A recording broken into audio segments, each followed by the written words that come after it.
வணக்கம் and welcome to B for you. இன்னைக்கு இந்த வீடியோல பிக் பாஸ் சீசன் 9 94வது நாளோட ரிவ்யூ தான் பார்க்க போறோம். Welcome to great Kirikalan magic show. இன்னைக்கு எபிசோட் ஒரு ஸ்டார்டிங்லயே விக்ரம் வியானா யாரு அப்படிங்கறத கண்டுபிடிச்சு விட்டாப்ல. வியானா வந்து பேசுனதெல்லாம் வச்சு பார்க்கும்போது அவளுக்கு இவ்வளவு தமிழ் தெரிஞ்சிருக்கிறதுக்கெல்லாம் வாய்ப்பே கிடையாது. கண்டிப்பா அதெல்லாம் சோசியல் மீடியால பார்த்துட்டு இருந்ததா எல்லாம் பேசிக்கிட்டு இருக்காப்புல இருக்கு. அப்படின்னா யாரோ எங்கேயோ இதெல்லாம் பேசிக்கிட்டு தான் இருக்காங்க. இருந்தாலுமே நான் இங்க இருக்கேன் அப்படின்னா அதையும் தாண்டி யாரோ ஒரு கூட்டம் என்னை சப்போர்ட் பண்ணிக்கிறதா இருக்குன்னு நான் நினைக்கிறேன். என் பசங்க மட்டும் பண்ணதுனால மட்டும் நான் இவ்வளவு தூரம் வந்திருக்கவே முடியாது. அதனால அப்படி சப்போர்ட் பண்ணவங்களுக்காகவே இந்த பெட்டி எடுத்துட்டு போயிடக்கூடாது. நான் இங்கே இருந்து உங்களுக்காக ஃபைனல் வரைக்கும் ஃபைட் பண்ணணும்னு நினைக்கிறேன் அப்படிங்கிறாரு. உங்களுக்கு அவ்வளவு தமிழும் தெரிய வாய்ப்பு இல்ல. நீங்க சோசியல் மீடியால பார்த்து தான் வந்து பேசியிருக்கா. நான் அப்பவே சொன்னா கண்டிப்பா விஹானாவுக்கு இவ்வளவு தமிழ் வார்த்தையெல்லாம் தெரிஞ்சிருக்க வாய்ப்பே கிடையாது. கண்டிப்பா யாரோ ஒருத்தங்க எழுதி கொடுத்துருக்கானுங்க, இல்லைன்னா சோசியல் மீடியால பார்த்துட்டு வந்துதான் பேசுறாங்க அப்படின்னு. அதை வச்சுக்கிட்டு தான் ஒவ்வொருத்தையா போய் கவுண்டர் போட்டுக்கிட்டு இருக்காங்க. அந்த கிறிஸ்டபர் மூஞ்சி, இந்த முதலை கண்ணீர், இது எல்லாமே நீங்க ஓட் போட்டு வச்சிருக்கனால உங்களுக்காக நான் இந்த ஃபைட் பண்றேன். நெக்ஸ்ட் வியானாவை தனியா கூட்டிட்டு வேற போய் கேக்குறாப்ல. நீங்க சொன்னா யாரும் கேட்க மாட்டாங்க, நான் சொன்னாதான் எல்லாரும் கேட்கறாங்கன்னு சொன்னீங்களே, உங்களுக்கு ஏன் அப்படி தோணுச்சு அப்படின்னு கேட்டா, இந்த பெருங்காயம் டாஸ்க்ல மோஸ்டா யாரை செலக்ட் பண்ணுவாங்க அப்படின்னு கேக்குறாங்க. என்னைய தான் பண்ணுவாங்க, ஆனா அதுக்காக ஏன் உங்களுக்கு அப்படி தோணுச்சு அப்படின்னு கேட்டா, மேபி வந்த ஃபர்ஸ்ட் வீக்ல இருந்தே நான் ரொம்ப பர்ஃபெக்டான ஆளு, நான் ரொம்ப ஹம்பிள் அப்படிங்கிற மாதிரியே தான் உங்களை ப்ரொஜெக்ட் பண்ணிட்டு இருந்தீங்க. அதுக்கப்புறமா தான் நீங்க மாறினீங்க. ஏன் நான் எல்லாம் கேமுக்காக மாறக்கூடாதா அப்படின்னு சொன்னீங்க. ஆனா அப்ப கூட இது நான் கிடையாது, இந்த கேம்ல சர்வே பண்றதுக்காக நான் இப்படிலாம் பண்றேன் அப்படின்னு சொன்னீங்க. சோ அப்பதான் நீங்க எனக்கு உண்மையா இல்ல நீங்க யாருக்குமே உண்மையா இல்லன்னு எனக்கு தெரிஞ்சது அப்படின்றாங்க. projected yourself like so good and அந்த கேமுக்காக மாறக்கூடாதா அப்படி சொல்லிட்டு அவர் கேக்குறாப்ல. அதையே அப்படி பாக்குறீங்க, நான் கரெக்டா பேசுறதுனால கேம கரெக்டா ஆடுனதுனால அவங்க கேட்டுக்காங்க அப்படின்னு சொன்னா, கேம கரெக்டா ஆடுனதுனால இல்ல இப்ப கூட அப்படின்னு ஆரம்பிக்க இரு. சரி, கரெக்டா ப்ரொஜெக்ட் பண்ணிருக்கேன் சரியா அப்படின்னு கேட்டா அப்படின்றாங்க. அவரும் ரைட்டு, உனக்கு இதுதானே வேணும் வச்சுக்கன்னு சொல்லி கிளம்பிட்டாப்ல. கரெக்டா நீங்க கேம் விளையாண்டதுனால இப்ப கூட கரெக்டா ப்ரொஜெக்ட் பண்ணிருக்கேன். இங்க எல்லாருமே கேமுக்காக ஒரு விஷயத்தை ப்ரொஜெக்ட் பண்ணி அவங்க வேற ஒண்ணா மாறி எல்லாம் பண்ணதான் செய்யறாங்க. அதே மாதிரி விக்ரம் ஒண்ணு பண்ணிருக்காப்ல. அதுல சரியா பண்றாரா தப்பா பண்றாராங்கிறத நம்ம பேசலாம். ஆனா என்னமோ இவங்க மட்டும்தான் ரொம்ப பியூரா கரெக்டா ஒரிஜினாலிட்டியா இருந்த மாதிரியும், அவர் அப்படி இருந்ததுனாலதான் இவர் ஃபேக் ஃப்ராட் எல்லாம் சொன்ன மாதிரி சொல்றாங்க. கரெக்டா ப்ரொஜெக்ட் பண்ணிருக்கேன். நெக்ஸ்ட் அங்க உள்ள பார்த்தா வினோத்தும் பிரவீனும் சேர்ந்துக்கிட்டு திவாகரை பிடிச்சி வச்சுக்கிட்டு, நீ நிறைய டைம் ரம்யாவை நாமினேட் பண்ணிருக்கதானே அப்படின்னு கேட்கிறாரு. ஒரு பக்கம் வினோத் நாடானாக்கா, இல்ல அவர் என்னைய பண்ணியே தான் அவர் முன்னுக்கு வந்திருக்கிறாரு, என்னைய பண்ணியே தான் வெளியே போயிட்டாரு அப்படின்றாரு. பொதுவா இதெல்லாம் வந்து திவாகர் தான் வினோத்தை பார்த்து சொல்லுவாப்ல, என்னைய யூஸ் பண்ணி தான் மேல வந்தாரு அப்படின்னு. இப்ப அதான் வினோத்தை சொல்லிட்டு இருக்காரு. உடனே இதுக்கு திவாகர் வேற வந்து, சரி வினோத் சார், எனக்கு உங்க அளவுக்கு எனக்கு ஒண்ணுமே தெரியாது சார், எனக்கு உங்க அளவுக்கு திறமெல்லாம் இல்ல சார், சர்காஸ்டிக்கா பேசுறேன்னு உண்மையெல்லாம் சொல்லிக்கிட்டே இருக்காப்ல. என்ன பண்ணி அவரு முன்னுக்கு வந்துட்டார். சார் ரொம்ப நன்றி சார், எனக்கு எதுவுமே தெரியாது சார். இது போக உங்க அளவுக்கு எனக்கு உருவங்கள் எல்லாம் பண்ண தெரியாது சார், நான் ஏதாவது தப்பா பண்ணியிருந்தா சாரி சார் என்ன மன்னிச்சிருங்க சார்னு பேசிட்டு அடுத்து கேமராலையும் போய் வேற பேசிட்டு இருக்காரு. கூடவே வினோத் வேற, மக்களே இந்த ஆளை நம்பாதீங்க, இந்த ஆளு ஃபுல்லா நடிப்பு அப்படிங்கிறாரு. இவரும் பார்த்துக்கிட்டு, வினோத் சார் திறமையானவர், நான் ஏதாவது தப்பு பண்ணியிருந்தா மன்னிச்சிருக்கோங்க அப்படிங்கிறாரு. இப்படி மாத்தி மாத்தி ரெண்டு பேரும் பேசிக்கிட்டே இருக்காங்க. ஒண்ணுமே சொல்லவே இல்ல. நெக்ஸ்ட் இங்க முடிச்சிட்டு வெளியே போய் உட்காந்து விக்ரம், வினோத், பிரவீன் 3 பேர் பேசிட்டு இருக்காங்க. அந்த வியானா அன்னைக்கு லிவிங் ஏரியால பேசினாங்க இல்லையா, அதை பத்தி எதுக்கு அவங்க அப்படி பேசியிருப்பாங்கன்னு நினைக்கிறீங்க அப்படின்னு. அதுக்கு வினோத்துமே வந்துட்டு, அந்த பொண்ணு சொன்ன உடனே நானே வரேன்னு இவரா எந்திரிச்சு அழுக ஆரம்பிச்சிட்டாப்ல அப்படின்னு சொல்ல, இல்ல நான் அதுக்கு முன்னாடியே அந்த ஒரு மைண்ட் செட்ல தான் இருந்தேன், எனக்கு என்னன்னா நீயே இப்படி நினைச்சிட்டியா அப்படிங்கிற மாதிரி தான் இருந்துச்சு அப்படின்னு சொல்ல, அதுக்கு பிரவீன் அதை பார்க்கவே ரொம்ப ரூடா தாங்க இருந்துச்சு, எனக்குலாம் அது சுத்தமா பிடிக்கவே இல்ல. விக்ரம் இல்லைன்னா என்ன பண்ணிருப்ப நீ, இவன் உழைக்காம அந்த பாட்டில் டாஸ்க்ல வந்திருக்குமா அந்த பொண்ணு, நான் இங்க வர்றேன், நான் இங்க வந்து ஸ்கோர் பண்ணணும்னு நினைச்சுக்கிட்டா வரேன், வாய்ப்பே இல்ல, இதுக்கு மேல வந்து ஸ்கோர் பண்ணி என்ன பண்ண போறா அப்படிங்கிறாரு. கரெக்ட் தான், ஒரு பிரயோஜனமும் இல்ல, அது கேமுக்கு பிரயோஜனம் இல்ல, ஆனா வெளியில கொஞ்சம் ஃபேமஸ் ஆகலாம், ப்ரோமோல வரலாம் இல்லையா, அதுக்காக வியானா பண்ணிட்டு இருக்காங்க. ஸ்கோர் பண்ணனும்னு நினைச்சு வரேன், இப்ப இல்ல, இதுக்கு மேல நீ என்ன ஸ்கோர் தேவை. நெக்ஸ்ட் பணப்பட்டியோட 4வது டாஸ்க் வச்சாங்க. கார்டன் ஏரியாவுல காசை ஃபுல்லா கொட்டி வச்சிருப்பாங்க. ஒரு ஜாக்கெட்டை போட்டுக்கிட்டு அது மேல பசைய தடவிட்டு உருண்டு காசெல்லாம் அதுல ஒட்ட வைக்கணும். இதுல ஃபர்ஸ்ட் விக்ரமும் திவ்யாவும் போனாங்க. அதுல விக்ரம் வந்து 25,000 எடுத்துட்டு வந்தாப்ல, திவ்யா வந்து 40,500 எடுத்துட்டு வந்தாங்க. நெக்ஸ்ட் வினோத்தும் சபரியும் போனாங்க. அதுல வினோத் வந்து 38,600, சபரி வந்து 38,000 எடுத்துட்டு வந்தாங்க. நெக்ஸ்ட் அரோராவும் சாண்ட்ராவும் போய் உருண்டு அவங்க 2 பேரும் சேர்ந்து ஒரு 49,300 எடுத்தாங்க. 49,300 ரூபாய். நெக்ஸ்ட் இந்த டாஸ்க் முடிச்சிட்டு உள்ள போனா வியானாவை பார்த்து திவாகர், வியானா குட்டி அப்படின்னாப்ல. உடனே வியானா வந்துட்டு, எங்க பாரு வினோத் எனக்கு பெரிய அண்ணன், நீ எனக்கு சின்ன அண்ணன் அப்படின்னு சொல்ல, உடனே வினோத் வந்து, எது நான் பெரிய அண்ணனா, அந்த ஆளு மூஞ்ச பாரு, ஏன் மூஞ்ச பாரு, நான் உனக்கு பெரிய அண்ணனா, அந்த ஆளு உங்க அம்மாவுக்கே அண்ணன் மாதிரி இருக்காப்ல, உனக்கு மாமா அப்படின்னு சொல்ல, அதுக்குமே திவாகர், ஆமா நீ என்னைய மாமான்னு கூப்பிடுன்னு ஜாலியா எடுத்துக்கிட்டாப்ல. அப்பயுமே வினோத் வந்துகிட்டு அப்படின்னா அவங்க அம்மாவுக்கு நீ அண்ணன் ஒத்துக்கிறியா அப்படின்னு கேக்குறாரு. எனக்கு பெரிய அண்ணன், எனக்கு சின்ன அண்ணன். இப்ப இங்க நடக்கிறது ஒரு ஃபன்னு தான், மாத்தி மாத்தி கலாச்சிக்கிறாங்க, எல்லாம் ஓகே. ஆனா ஆக்சுவலி இந்த இடத்துல வினோத்தோட ஹிப்போக்ரசி ஒண்ணு இருக்கு. ஏன்னா லைவ்ல இதே வினோத் திவாகர் வந்து வயசை கேட்டுட்டாருன்னு அந்த கத்துனாப்ல, நீ வந்து என் வயசை கேட்கற 45 வயசானு கேட்கறான் அந்த ஆளு, என் வயசு எதுக்கா நீ கேட்கறன்னு அப்படி போட்டு கத்துன்னு கத்துனாரு. ஆனா இப்ப அதே வினோத் வந்து வியானாவோட அம்மாவுக்கே பெரிய அண்ணன் சொல்லிட்டு இருக்காரு. என்னத்த சொல்ல, எனக்கு வந்தா ரத்தம், மத்தவனுக்கு வந்தா தக்காளி சட்னி தான் பண்றாரு. நெக்ஸ்ட் அப்சராவும் ரம்யாவும் வந்தாங்க. சபரிக்கு ரம்யாவை பார்த்தது அவ்வளவு ஹாப்பி, அப்படியே தூரத்துல நின்னே தான் தங்கச்சியை பார்த்து அப்படியே சந்தோஷப்பட்டு இருக்காப்ல. அங்க பார்த்தா சாண்ட்ரா போய் ரம்யாவை கட்டி பிடிச்சி அழுது சென்டிமெண்ட்டை புளியறாங்க. நெக்ஸ்ட் இவங்களை உள்ள கூட்டிட்டு போனதுமே ஒரு டாஸ்க் ஒன்று வச்சாங்க. ஒவ்வொரு வாரமுமே ஒவ்வொரு ஆளு எவிக்ட் ஆகி தான் போறாங்க. ஒவ்வொருத்தங்க போகும்போது இவங்கெல்லாம் ஏன் போறாங்க அப்படின்னு தோணி இருக்கும். இல்லைனா இவங்க எல்லாம் போறது நல்லதுதான் தோணி இருக்கும். இப்போ எவிக்ட் ஆனவங்க எல்லாம் வந்து இவங்களை விட நானே இங்க இருந்திருக்கலாம்னு நீங்க யார நினைக்கிறீங்க அப்படிங்கிற மாதிரி கேட்டாங்க. அதுல ஃபர்ஸ்டா ரம்யா போய் சாண்ட்ராவை தான் சொன்னாங்க, நீ ஃபர்ஸ்ட் ஸ்டார்டிங்ல தான் நல்லா தான் இருந்த, அதுக்கப்புறம் ஃபுல்லா கீழே போயிட்ட, உனக்கு பதிலா நானே பரவாயில்லன்னு எனக்கு தோணுச்சு.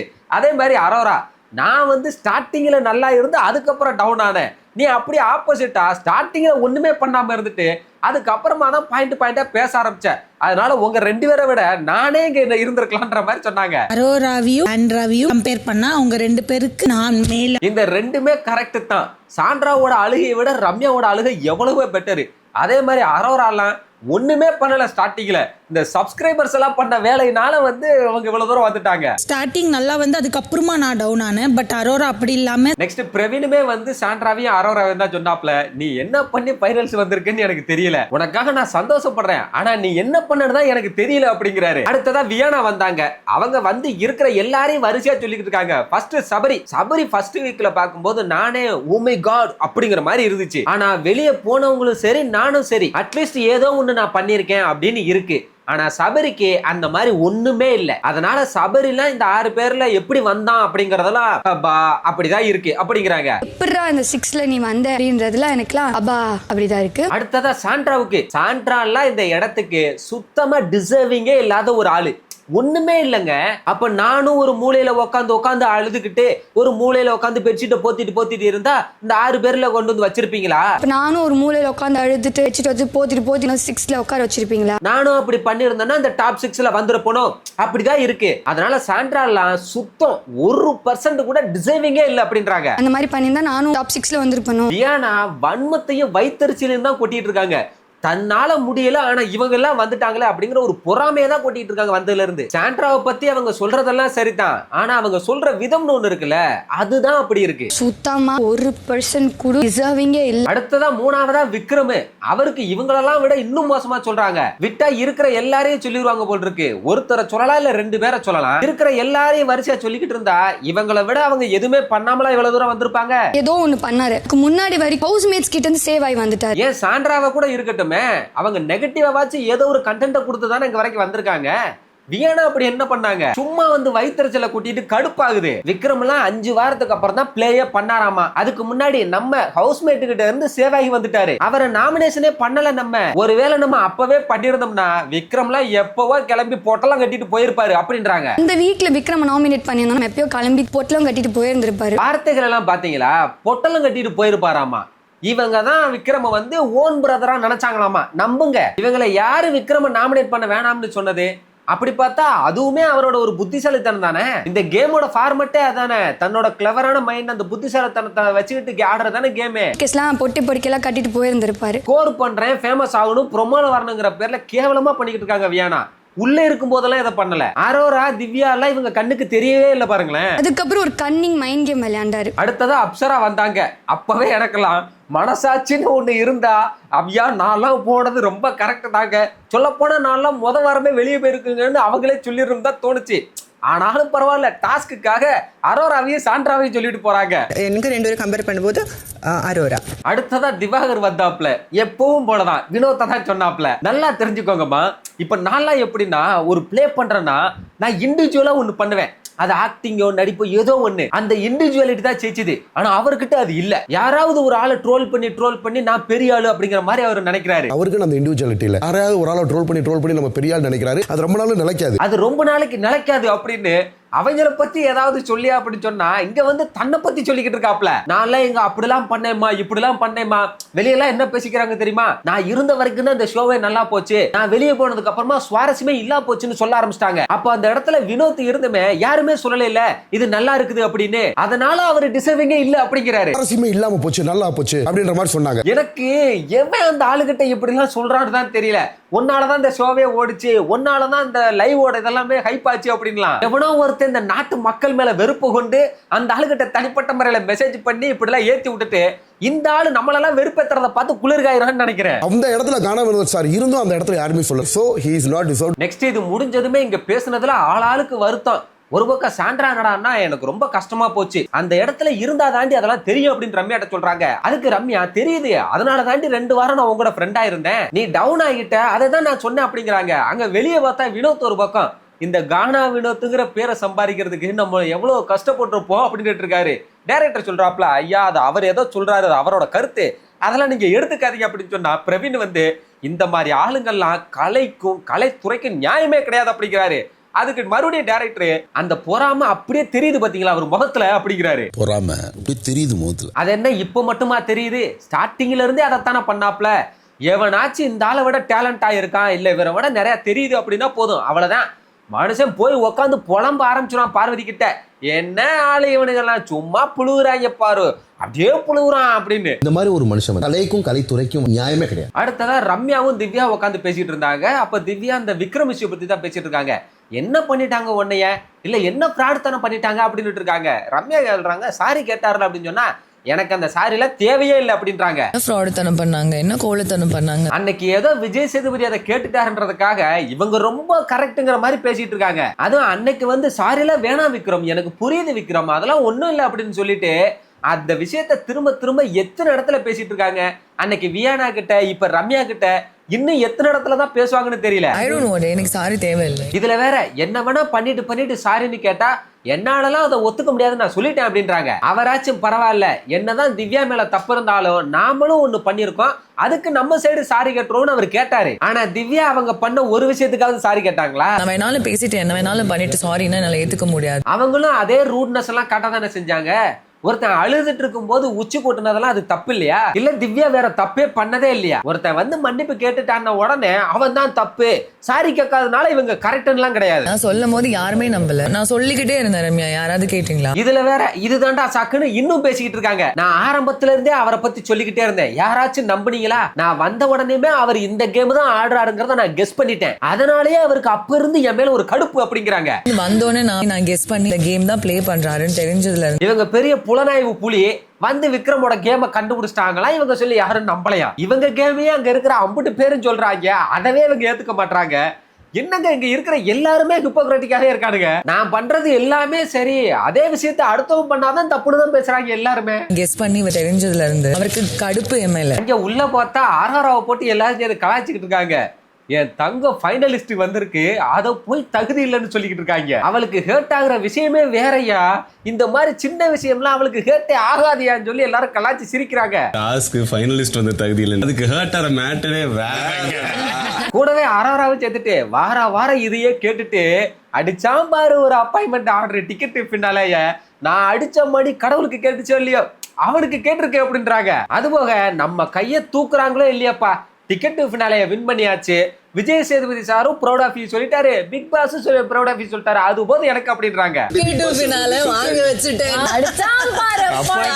கரெக்ட் தானங்க. இன்னைக்கு வந்து சொன்னவங்களை விட அரோரா கரல் நல்லா தான் ஆடி இருக்காங்க. இப்ப டிக்கெட் முதற்கொண்டு வின் பண்ணியிருக்காங்களே. ஃபர்ஸ்ட் 50 நாள் ஒண்ணுமே பண்ணல, அனுப்புறதா இருந்தா அப்பவே அனுப்பி இருக்கணும், நடக்கல. அதுக்கப்புறம் அவங்க அப்படியே கேம் மாத்தி பாயிண்டா பேச ஆரம்பிச்சு நல்லா தான் பண்ணாங்க. ஐயா தூக்குறாங்களோ இல்லையோ கேட்டு ஃபினாலே வாங்கியாச்சு. அங்க பார்த்தா ரம்யாவும் திவ்யாவும் இன்னும் பேசிக்கிட்டு இருக்காங்க. ஆனா இப்போ ரம்யா பேசுறத திவ்யா கேட்டுக்கிட்டு இருக்காங்க. சாண்ட்ரா கஷ்டத்துல இருக்கும்போது 2 வாரம் அவ கூடவே இருந்திருக்கேன், நாளைக்கு நான் எவிக்ட் ஆக போறேன், இன்னைக்கு பாத்ரூம்ல உட்காந்துக்கிட்டு ரம்யால ஒரு பாம்பு, அவளை நம்பவே கூடாதுன்னு சொல்லி பார்வதி கிட்ட சொல்லிக்கிட்டு இருக்கான்னு சொல்ல, எனக்கு பார்வதிக்கும் சாண்ட்ராவுக்கும் எந்த வித்தியாசமும் தெரியல அப்படின்ட்டாங்க திவ்யா. பாத்ரூம்ல உட்காந்து அவ நம்பவே கூடாது, ஆனா பாம்பு. யாருக்கும் சாண்ட்ராக்கும் எனக்கு எந்த வித்தியாசமும் தெரியல. உடனே ரம்யாவை ஒரு நிமிஷம் கேளு, மறுநாளே நான் எவிக்ட் ஆகுறேன், அதே பாத்ரூம்குள்ள என்னைய கூட்டிட்டு போய் கட்டி பிடிச்சி அழுகுறா, நீ இல்லாம நான் எப்படி இருக்க போறேன் அப்படின்னு.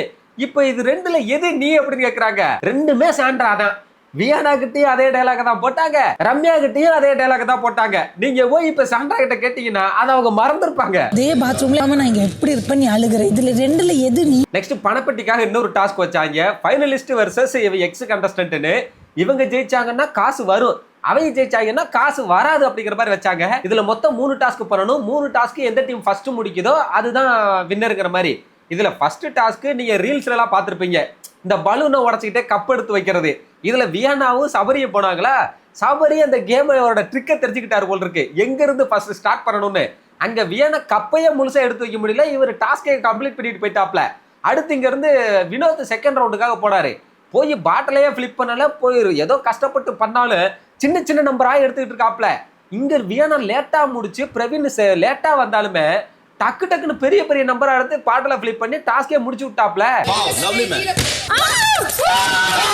வினோத் அங்க செகண்ட் டாஸ்க் முடிக்கிறதுக்கே போராடிட்டு இருக்காப்ல. இந்த சைடு இவங்க 3வது டாஸ்கே ஸ்டார்ட் பண்ணிட்டாங்க. நெக்ஸ்ட் தேர்ட் டாஸ்க்குக்காக அங்க இருந்து ரம்யா வந்தாங்க. அவங்க வந்து அவ்வளவு தூரம் நிறைய பந்துகளை எடுத்து போட்டாங்க. அதுக்கப்புறமா தான் இங்க லேட்டா தான் வினோத்தை முடிச்சாரா. இங்க இருந்து திவ்யா போனாங்க. இப்ப திவ்யாவுக்கு ரம்யாவுக்கு தான் போட்டியா, யாரு முடிக்க போறாங்கன்னு. ஆல்ரெடி செகண்ட் டாஸ்க் இவங்க லேட் பண்ணதுனால அவங்க லீடிங்ல போயிட்டாங்க. அதனால ரம்யா சீக்கிரமாவே மொத்தமா முடிக்க போறாங்க. செகண்ட் டாஸ்க் அவ்வளவு லேட் பண்ணி முடிச்சுட்டு இப்ப வந்து வினோத் ஏய் ரம்யா ரம்யா அப்படிங்கிறாப்ல, மெதுவா பண்ணுன்னு. விக்ரம் வந்து அவ எல்லாத்தையும் முடிக்க போறா. இப்ப வந்து ரம்யா ரம்யானா என்ன ஆக போகுதுன்னு பார்த்தா அவங்க டாஸ்கே முடிச்சுட்டாங்க. எக்ஸ் கண்டஸ்டன்ட் வின் பண்ணிட்டாங்க. அதனால இவங்களுக்கு காசு கிடையாது. நெக்ஸ்ட் டாஸ்க் முடிஞ்சதுமே வியானா வந்து சபரியை பார்த்து மிச்சர்னு சொன்னாங்க இல்லையா, இப்ப அவர் வின் பண்ணிட்டார்ல, அதை போய் சொல்லி காமிக்கிறாப்ல. என்ன ஏதோ மிச்சர் சாப்பிட்டுக்கிட்டு இருந்தேன்னு சொன்னேன், இப்ப நம்ம 2 பேருக்கு தான் போட்டு வின் பண்ணிட்டல, இப்ப என்ன சொல்ற, நான் டாஸ்க் ஆடனல அப்படின்னு சொன்னா, அதெல்லாம் இல்ல, நீ மிச்சர் தான் சாப்பிட்டுட்டு இருந்த, நீ வேணா வெளியே போய் பாத்துக்க அப்படின்னு சொல்ல, நீ உனக்கு வேணும்னா நீ அப்படியே வச்சுக்க அப்படின்னு சொல்லிட்டாப்ல. உள்ள போய் சொல்றாப்ல, இந்த மாதிரி என்ன மிச்சர் சொன்னால, இப்ப எனக்கும் அவளுக்கு தான் போட்டி இருந்துச்சு, நான் தானே வின் பண்ணேன் அப்படின்னு சொன்னா விக்ரம் சொல்லிட்டாப்ல, ஐயா மிச்சர் சாப்பிட்டுட்டா யாரும் இவ்வளவு தூரம் வர முடியாது ஐயா, அவ ஏதோ சொல்லிக்கிட்டு இருக்கா, அப்படிலாம் இங்க யாரும் வரல, வேணும்னா கஞ்சியை குடிச்சிட்டு வந்தோம்னு வேணா சொல்லுங்க அப்படிங்கிறாரு. யாருமே மிச்சர் சாப்பிட்டு வர முடியாது, கஞ்சி சாப்பிட்டோன்னு சொல்லட்டும். நெக்ஸ்ட் சபரி வெளியே போனதுமே ரம்யா விக்ரம் கிட்ட கேக்குறாங்க, நான் உங்ககிட்ட ஒண்ணு கேட்கணும், ஏன் அழுதுகிட்டே இருக்கீங்க அப்படின்னு கேட்டா, வருது அழுகுறேன் அப்படிங்கிறாரு. அப்ப நீங்க மட்டும் என்னைய நாமினேஷன்ல வந்து ரம்யா எப்ப பாரு கோலை மாதிரி அழுதுகிட்டே இருக்கான்னு சொன்னீங்க, இப்ப நீங்க ஏன் கோலை ஆகுறீங்க அப்படின்னு கேட்டா, அது கோலை அப்படின்னு இழுத்துக்கிட்டு இருக்காப்ல. ஏன் ரொம்ப அழுகுறீங்க? வருது. இது ஒரு நல்ல கேள்வி, நியாயமான கேள்வியும் கூட. ஏன்னா இவர் தான் சொன்னாரு, எப்ப பாரு ரம்யா வந்து எமோஷனல் ஆகி அழுதுகிட்டே இருக்காங்க, அது ஒரு கோழைத்தனம் அப்படின்னாரு. ஆனா இப்ப அவர் அழுகிறது மட்டும் அவருக்கு எமோஷனல் பிரேக் டவுன் ஆமா, இதுவும் ஒரு ஹிப்போக்ரசி தான். ரம்யா எதுக்கு எடுத்தாலும் கோலை மாதிரி அழுகுறா, நீங்க ஏன் கோலை ஆகுறீங்க? அங்க வியானா வேற திவ்யா கூப்பிட்டு வச்சுட்டு கேம் முடிஞ்சதுமே சபரி என்கிட்ட வந்து, நீ என்னைய பீட் பண்ணல, நானா மிச்சர் சாப்பிட்டேன்னு கேக்குறான், லூசா அவன் அப்படிங்கிறாங்க. நீ என்னை பீட் பண்ண முடியல, நானா மிச்சர் சாப்பிட்டேன்னு கேட்கறான், லூஸ் ஆகுங்களா? வியானாவுக்கு வாயில சனின்னு நினைக்க ஓவர் ஆட்டிடியூடா இருக்கு, வெளியே இருந்து பாத்துட்டு போயிட்டோம்னு ஓவர் திமிர்ல பேசிட்டு இருக்காங்க. அது என்ன லூசா அவன்லாம், இதெல்லாம் என்ன பேச்சு இதெல்லாம்? ஆமா சபரி ஒண்ணுமே பண்ணல, ஆனா வியானா அளவுக்கு ஒண்ணுமே பண்ணலையான்னு கேட்டீங்கன்னா அப்படிலாம் இல்ல, டாஸ்க் எல்லாம் வியானாவை விட நல்லாவே பண்ணிருக்காப்ல. இவங்களுக்கு வைத்தறிச்சல், இவங்க எல்லாம் இவ்வளவு தூரம் வந்துட்டாங்களே அப்படின்னு, அதனால எல்லாரும் மேலே வந்து வன்மத்தை வைத்தறிச்சல கொட்டிட்டு இருக்காங்க. அடுத்து வியானாவுக்கு சபரி ஜெயிச்சுட்டு வந்து அப்படி கேட்டது அவங்களால பொறுத்துக்கவே முடியல, திரும்ப திரும்ப அதே சொல்லி புலம்பிக்கிட்டே இருக்காங்க. மிச்சர் சாப்பிட்டேன்னு சொல்ல முடியும், பிரியாணி சாப்பிட்டேன்னு சொல்ல முடியும். நெக்ஸ்ட் அங்க அரோரா போய் சொல்லிட்டு இருக்காங்க, ரம்யா என்கிட்ட வந்து நீ காசை எடுத்துட்டு போயிருவியா அப்படின்னு கேட்டா, நான் வந்து விளையாட்டுக்கு அந்த 50 லட்சம் இருக்கும்போது நான் ஏன் எடுக்க போறேன்னு சொன்னேன், அதுக்கு அந்த 5 பேரை தாண்டி நீ எடுத்துருவியான்னு கேட்குறா அப்படின்னு சொல்ல, சபரி சொல்றாப்ல, இங்க பாரு வந்திருக்கிற ஒவ்வொருத்தரும் ஒவ்வொரு ஆளை உடைக்கிறதுக்கு தான் பார்த்துக்கிட்டு இருக்காங்க, அதெல்லாம் நீ விடு, என்னைய வந்து மிச்சர் சாப்பிட்றேன், இவனை கண்ணிங்க இதெல்லாம் சொன்னாங்க பாத்தியில அப்படின்னு சொன்னா, உடனே விக்ரம் சொல்றாப்ல, ஐயா இப்ப ரம்யா எனக்கு ஒண்ணு சொன்னா தெரியுமா, என்னைய மட்டும் கோலைன்னு சொன்னீங்க, இப்ப நீங்க மட்டும் கோலை மாதிரி அழுதுகிட்டு இருக்கீங்க அப்படின்னு கேட்கறா அப்படிங்கிறாரு. இதெல்லாம் அவங்க கேட்கிற கேள்வி, என்னைய சொன்னியே இப்ப நீயும் உட்காந்து அழுதுகிட்டு இருக்கிய, அதுக்கு பேர் என்ன? அப்ப அன்னைக்கு நான் அழுதப்ப மட்டும் ஏன் எமோஷனை மதிக்காம பெரிய இவன் மாதிரி வந்து கோலைன்னு சொன்னியே ஏன்னு கேக்குறாங்க. அதை ஒத்துக்கிறதுக்கு துப்பு இல்ல, இதுல இவரை உடைக்கிறதுக்காக சொல்றாங்களாம். வியானா சொன்னதை நான் ஒத்துக்க மாட்டேன், அது விக்ரம வந்து மனசை உடைக்கிறதுக்காகத்தான் சொன்னாங்க. ஆனா ரம்யா அதுக்காக சொல்லல, அவங்க கேட்டது கேள்வி, நியாயமான கேள்வி. நெக்ஸ்ட் கொஞ்ச நேரம் கழிச்சு பார்த்தா சாண்ட்ரா வந்து விக்ரம் கிட்ட உட்காந்துக்கிட்டு, விக்ரம் நான் நார்மலாவே ஒரு விஷயத்த பெருசு பண்ணவே மாட்டேன் விக்ரம், எனக்கு அந்த பழக்கமும் இல்ல, நான் வாக்கவே பண்ணிடுவேன், வந்து பேசணும்னு சொன்னா மட்டும்தான் எனக்கும் பேசணும்னு தோணுனானா நான் அதை பத்தியே பேசுவேன் அப்படின்றாங்க. அதாவது மேடம் ஒரு விஷயத்த பேசி பெருசாக்க மாட்டாங்க, நான் பேச மாட்டேன்னு சொல்லியே அதை பெருசாக்குவாங்க, அதுதான் வித்தியாசம். நார்மலாவே ஒரு விஷயத்தை பெருசு பண்ண மாட்டேன் விக்ரம். நெக்ஸ்ட் விக்ரம் சொல்றாப்ல வியானா தான் ரொம்ப வியர்டா இருக்கு, ரொம்ப உடைக்கணும்னு பாக்குறா. ரம்யா கூட நார்மலா தான் சொன்னா, ஆனா வியானா மெனக்கட்டு உடைக்கணும்னு ட்ரை பண்றா. ஃபர்ஸ்ட் சொன்னப்போ ஷாக்ல நான் உடைஞ்சிட்டேன், அதுக்காக திரும்ப திரும்ப சொன்னாலாம் உடஞ்சுக்கிட்டே இருக்க முடியாது. அவளுக்கு நான் ஒண்ணு சொன்னேன், இப்ப அவ ரிட்டர்ன் வந்து அதை கொடுக்குறா, இது அவளோட டைம் அப்படிங்கிறாரு. வியானாலாம் பயங்கரமான ஒரு பச்சோந்தி, தன்னோட தேவைக்காக மட்டுமே பழகுற ஒரு ஆளு. தனக்காக விக்ரம யூஸ் பண்ணிட்டு இப்ப வந்து நான் ஓன் பிரதர் மாதிரி நினைச்சேன்னு கதை விட்டுக்கிட்டு இருக்காங்க. அப்படி நினைச்சிருந்தா தனக்குள்ள இருக்கிற அந்த வருத்தத்தை ஒட்டுமொத்தமா ஒரு தடவை சொல்லிட்டு விட்டுறணும். ஆனா திரும்ப திரும்ப அதையே சொல்லவும் கூடாது. அதே மாதிரி விடுற வார்த்தைகள், சாய்ஸ் ஆஃப் வேர்ட்ஸ் ரொம்ப கேவலமா இருக்கு வியானா கிட்ட. அதுல எல்லாத்துலயுமே வைத்தறிச்சல் தான் தெரியுது. ஐயோ இவங்க எல்லாம் வந்துட்டாங்களே அப்படின்னு அது பச்சையா தெரியுது. வினோத் இந்த மாதிரி சொன்னாக்கா அவர் டாப்ல இருக்காரு, அவர் ஃபேன்ஸ் கிட்ட அடி வாங்கணும். திவ்யாவை சொன்னாக்கா அவங்க பிஆர் கிட்ட அடி வாங்கணும். அதனால இவங்களெல்லாம் சொல்ல மாட்டாங்க. ஃபேக் பொய்யானா. அவ்வளவுதான் மக்களே, இதோட இன்னைக்கு எபிசோடு முடிஞ்சு போச்சு. இன்னைக்கு எபிசோடு எப்படி இருந்தது அப்படின்றத மறக்காம கமெண்ட் செக்ஷன் சொல்லுங்க. இந்த வீடியோ உங்களுக்கு பிடிச்சிருந்தா வீடியோக்கு லைக் பண்ணுங்க, ஷேர் பண்ணுங்க, கமெண்ட் பண்ணுங்க, மறக்காம நம்ம சேனலுக்கு சப்ஸ்கிரைப் பண்ணுங்க. நான் நாளைக்கு வந்து உங்களுக்கு மீட் பண்றேன். அது வரைக்கும் டாடா.